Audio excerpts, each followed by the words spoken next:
के कीटाणु है वो नष्ट हो जाएंगे और आप स्वस्थ होने लगे। गाय की बहुत बड़ी महिमा। गोपियों ने श्री कृष्ण के लिए मंत्र पढ़ा।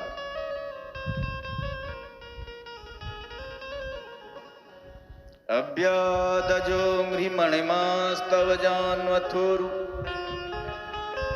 यज्ञो अच्युतः कटितटं जठरं हयास्य। मंत्र बोलो। सबके ऊपर संकट आता है तो भगवान की शरण में जाते हैं, भगवान संकट दूर करते हैं। आज भगवान का संकट किसने दूर किया? भगवान के नाम ने। इसलिए भगवान से भी ज्यादा महिमा उनके नाम की है, क्योंकि नामी हमेशा नाम के अधीन होता है। किसी व्यक्ति का नाम गोविंद हो, आप गोविंद कहकर के बोलिए, वह आपके तरफ देखने लगेगा, किसने पुकारा मुझे। इसका मतलब नामी जो होता है नाम के अधीन होता है। भगवान को प्राप्त करना है तो उनका नाम जप करो, भगवान आपकी तरफ देखने लगेंगे, आपकी तरफ आकृष्ट हो जाएंगे।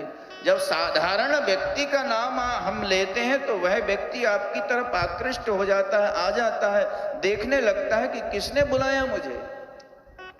तो भगवान का नाम हम नहीं लेंगे तो क्या वो हमारी तरफ नहीं देखेंगे? जरूर देखेंगे। गोस्वामी तुलसीदास जी ने कहा कि नाम से बढ़कर के, राम से बढ़कर के राम नाम की महिमा। कहूं कहां लगी नाम बड़ाई, कहूं कहां लगी नाम बड़ाई, राम न सकहीं नाम गुण गाई।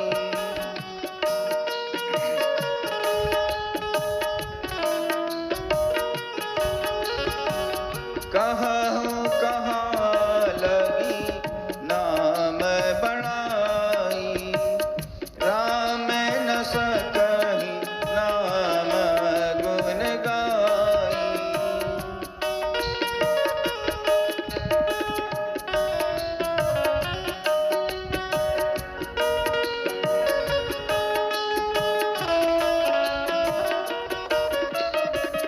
राम एक तापस थिय तारी, राम एक तापस थिय तारी, नाम कोटि खल कुमति सुधारी, नाम कोटि खल कुमति सुधारी।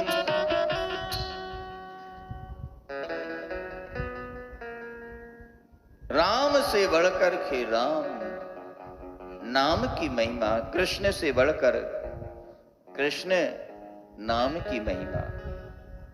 भगवान श्री कृष्ण ने पूतना का उद्धार कर दिया, उसको मां की गति दे दी। पूतना के उद्धार में कोई योग्यता नहीं थी।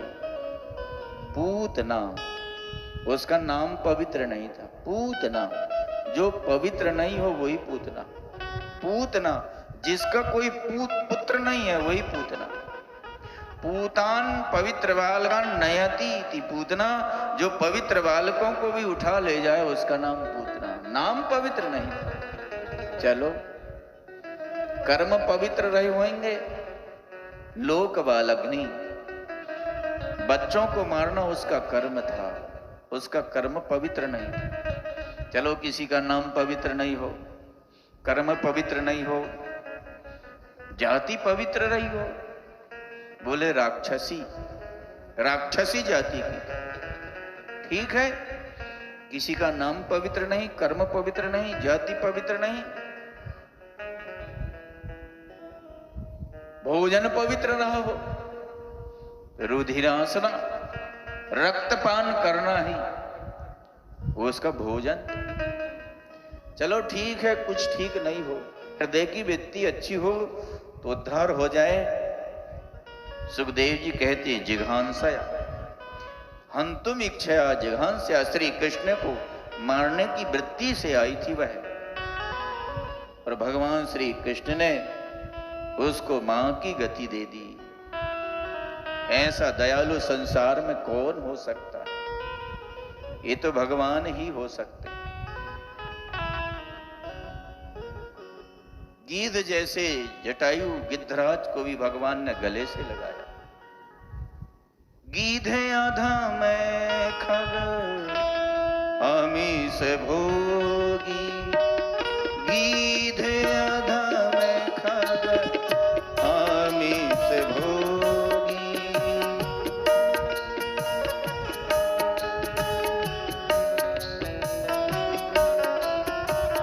गति दीन्ही जो जाचत जोगी, गति दीन्ही जो जाचत जोगी।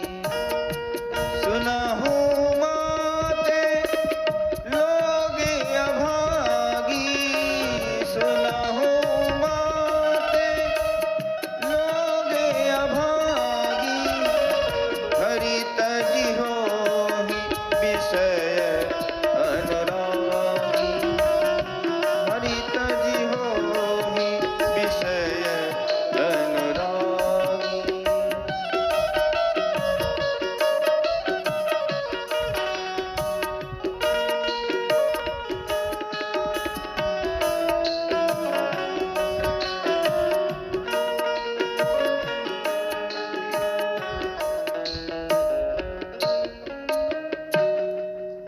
गर्ग संहिता में लिखा है, ये पूर्व जन्म की बलि की पुत्री थी जिसका नाम रत्नमाला। बलि को छलने बामन भगवान गए। बामन के सुंदर रूप को देखकर रत्नमाला के मन में आया, कितना सुंदर बालक है, मेरा बेटा होता तो मैं दूध पिलाती। थोड़ी ही देर में बलि को बांध लिया भगवान ने, सर्वस्व हरण कर लिया।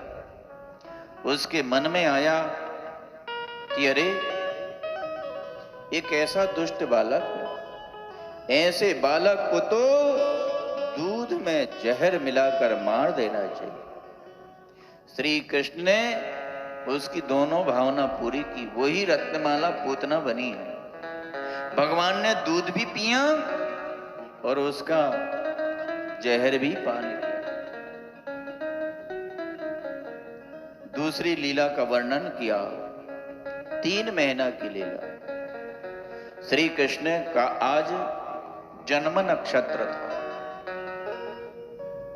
और करवट बदली थी पहली बार, तो 2 उत्सव मनाए जा रहे थे।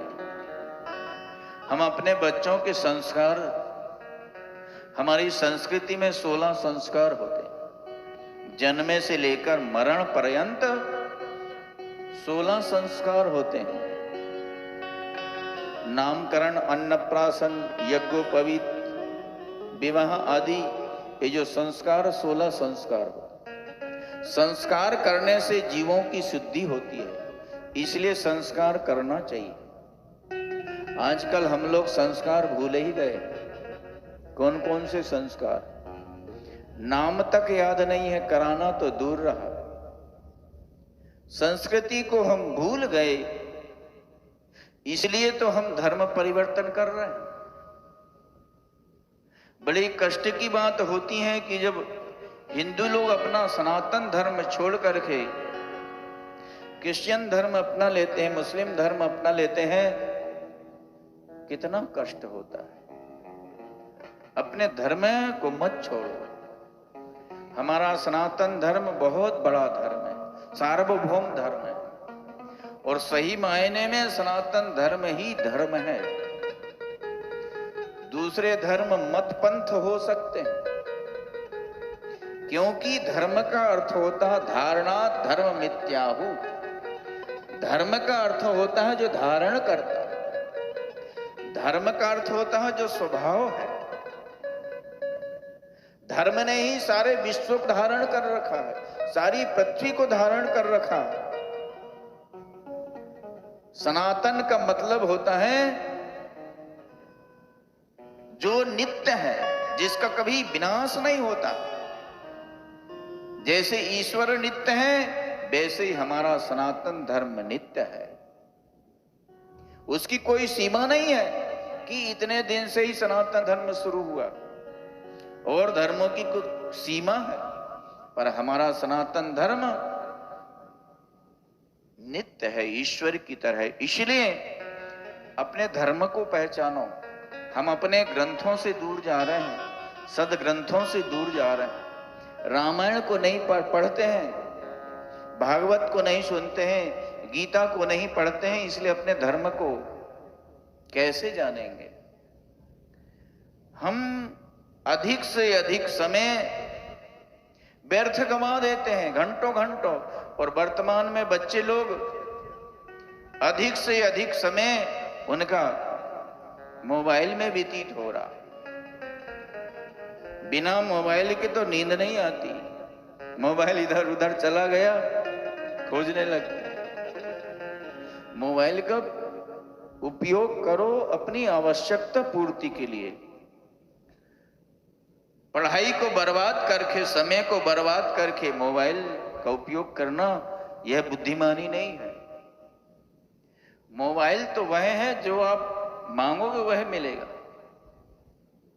कलयुग का कल्पवृक्ष गूगल बोल रहा दे रहा, जो आप मांगोगे वह मिलेगा।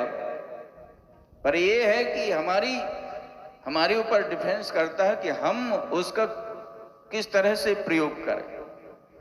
और बच्चों का अधिक से अधिक समय मोबाइल में नष्ट हो रहा है।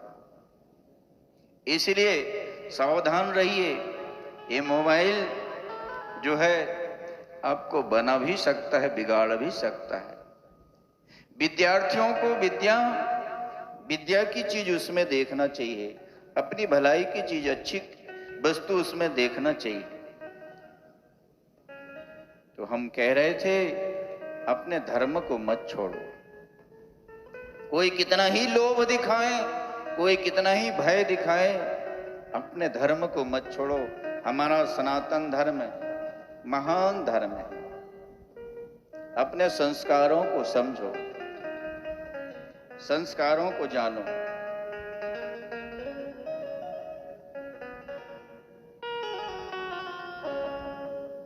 संस्कारों को जो नहीं जाना वो कुछ नहीं कर सकता। श्री यशोदा मैया ने लाला को स्नान करा करके और सुला दिया था। एक राक्षस आया जिसका नाम सक्टासुर था,